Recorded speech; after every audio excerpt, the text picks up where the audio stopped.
about it. And I was really interested in radio at that time because I went on to pursue a career in electronics. And I found that this was a new community radio station that was playing a music that was very different from what was being played elsewhere. 5UV was about the only other station that I'd ever listened to. And all of a sudden, here was a place that was playing all the new bands who are like the Shreds, the Accountants, Alpha Mega, all those new bands that were so sort of important and vibrant to the local scene. In stereo. Well, exactly. For me, it was about another 2 or 3 years before I actually entered the premises of 5MMM at that time, 3D, with the King Bees, which was a band I was playing in, and we did a local live or live to air. I think it might have been a Sunday or a Saturday, I can't recall those days, but it was, I mean, it's formative, and that was in the old station, and it was just basically like a disused uni house. I think there was even bicycles in the corridors at the time. And for us, it was a real link between knowing that, you know, we didn't think anybody would listen to us, but we knew that at least our stuff was going to get played on a community radio station.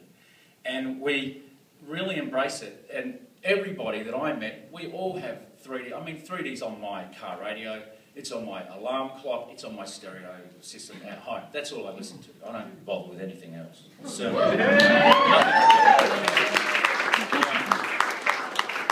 I love, you know, the block programming, blues power.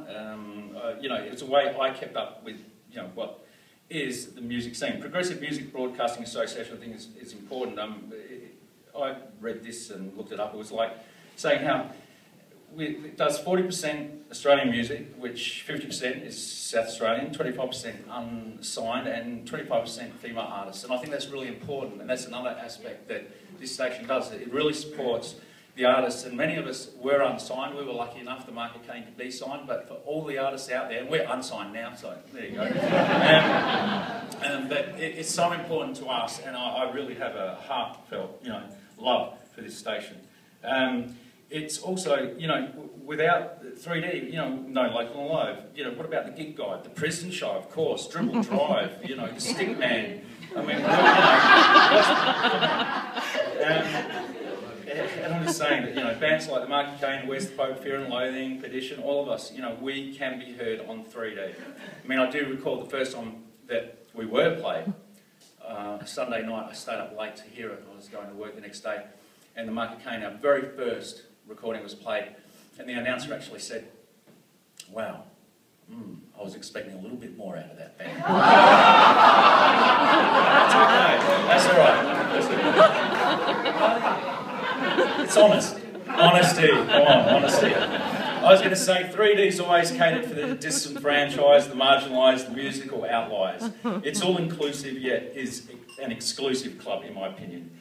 I'm very proud to be associated with it, and I believe if you're not tuned in 3D radio, then you're not tuned into Adelaide music and our culture. And let's say what a great new premises. It's been a great pleasure and pride for me to even open this new flagship for Adelaide, and I believe I'm going to get to break a guitar. And I'm really looking forward to it, so thank you.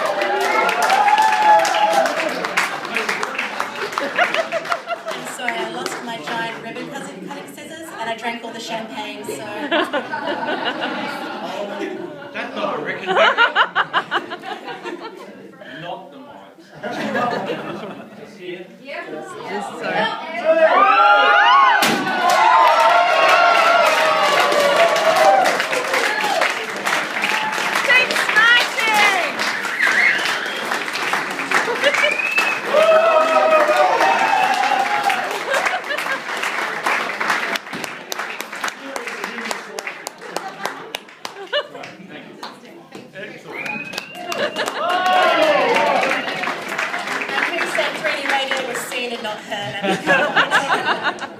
Thank you everyone for coming. Thank you to those who spoke today. It's been such a pleasure having you. Please stick around and welcome to the stage in a few moments the Villainettes. Enjoy!